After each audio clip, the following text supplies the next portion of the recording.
Mind Expander TV. Hi hello viewers, welcome to mind expander TV.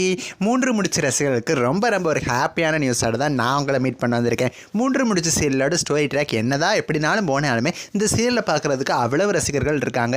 8:30க்கு வந்ததுலேருந்தே ஒரு தடவை கூட ஸ்லாட்டை விடாமல் ஒவ்வொரு வாரமும் பார்த்தீங்கன்னா டாப் 3 பொசிஷனில் இருக்கும். எப்பயுமே சிங்கப்பெண்ணை சீரியல் தான் ஃபஸ்ட் பிளேஸில் இருக்கும். அதுக்கு அடுத்து செகண்ட் பிளேஸில் மூன்று முடிச்சிருக்கும். எப்பயாவது வேணுங்கன்னா அந்த சேஞ்சஸ் வந்து நடக்கிறதுக்கு சான்சஸ் இருக்குது. பட் இந்த டைம் பார்த்தீங்கன்னா டோட்டலி அன்எக்ஸ்பெக்டட் தான். என்ன அப்படின்னா மூன்று முடிச்ச சீரியல் நம்பர் 1 இன் தமிழ்நாடு வந்திருக்கு. சன் டிவியில் மட்டும் கிடையாதுங்க, ஓவரால் சீரியல்ஸ்லேயே நம்பர் 1 வந்திருக்கு. With the rating of 8.49 ratings வாங்கியிருக்கு. முன்னாடிலாம் டாப் 1 வர சீரியல் 9+, 10+ வந்த காலம்லாம் போயிட்டு இப்போ 8+ வர சீரியல் தான் நம்பர் 1 அப்படிங்கிற மாதிரி ஆயிடுச்சு. ஏன்னா ஒவ்வொரு சீரியல் டிஆர்பியும் பார்த்தீங்கன்னா பயங்கரமாக குறைய ஆரம்பிச்சிருச்சு. ப்ரைம் டைம்னு சொல்கிறதோட நான் ப்ரைம் டைம்லேயே சேர்த்தே சொல்லிடலாம். 2 ஸ்லாட்லேயுமே வந்து டிஆர்பி ரொம்ப கம்மியாயிட்டு. ஏன் அப்படின்னா ஒவ்வொரு சைடும் பார்த்தீங்கன்னா காம்படிஷன்ஸ் அதிகமாகிக்கிட்டே இருக்குது. Vijay TV, Sun TV, Zee Tamil 3 சேனலோட டிஆர்பி அப்படின்னு சொல்லி கம்பேர் பண்ணுறப்ப சன் டிவியில் மட்டும் அதிகமான டிஆர்பி நம்மளால் எதிர்பார்க்க முடியாது. எல்லாம் பிரிச்சுக்கிட்டு செப்பரேட் பண்ணி பார்க்குற மாதிரி அந்த மாதிரி நிலைமைக்கு ஆயிடுச்சு. ஸோ இதனால தான் பார்த்தீங்கன்னா ஃபஸ்ட்டு பிளேஸில் இருந்தோம் 8.49 டிஆர்பி தான் வாங்கியிருக்கு மூன்று முடிச்சு சீரியல்.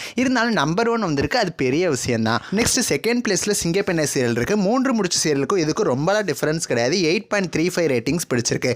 தேர்ட் பிளேஸில் கயல் சீரியல் இருக்குது, இதோட ரேட்டிங்ஸ் 8.19. நெக்ஸ்ட் ஃபோர்த் பிளேஸில் மருமகள் சீரியல் இருக்குது, 7.52. லாஸ்ட் வீக் ரொம்ப கம்மியாக பிடிச்சிருந்துச்சு மருமகள் சீரியல். விட்டால் 6+ பேருன்னு நினச்சேன். பட் இந்த டைம் பார்த்தீங்கன்னா கொஞ்சம் கூடிடுச்சு. அதே மாதிரியே தான் அன்னம் சீரியலும் இந்த தடவை கூடிடுச்சு, 7.23 ரேட்டிங்ஸ் வாங்கியிருக்கு. எதிர்நீச்சல் சீரியல் தான் பயங்கரமாக குறைஞ்ச பேருக்கு 6.05. விட்டால் இது 5+ ரேட்டிங்க்கு பேரும் போல். நெக்ஸ்ட் ராமாயணம் சீரியலுக்கு பார்த்தீங்கன்னா 5.45 ரேட்டிங்ஸ் வாங்கியிருக்கு. நல்லாவே இன்க்ரீஸ் ஆகிருக்கு. சன் டிவியுமே ப்ரொமோஷன் பண்ண ஸ்டார்ட் பண்ணிட்டாங்க. ஃபைனலாக ஆடுகளம் சீரியல் 4.15 ரேட்டிங்ஸ் ரொம்ப கம்மியாயிருச்சு. ஸோ இந்த வாரம் இந்த மாதிரி ரேட்டிங்ஸ் வாங்கியிருக்கு. நெக்ஸ்ட் வீக் எவ்வளோ பிடிக்குது அப்படின்னு சொல்லி வெயிட் பண்ணி பார்க்கலாம். நெக்ஸ்ட் ஒரு இன்ட்ரெஸ்டிங்கான வீடியோவில் நான் வந்து உங்களை மீட் பண்ணுறேன். தேங்க்ஸ் ஃபார் வாட்சிங்.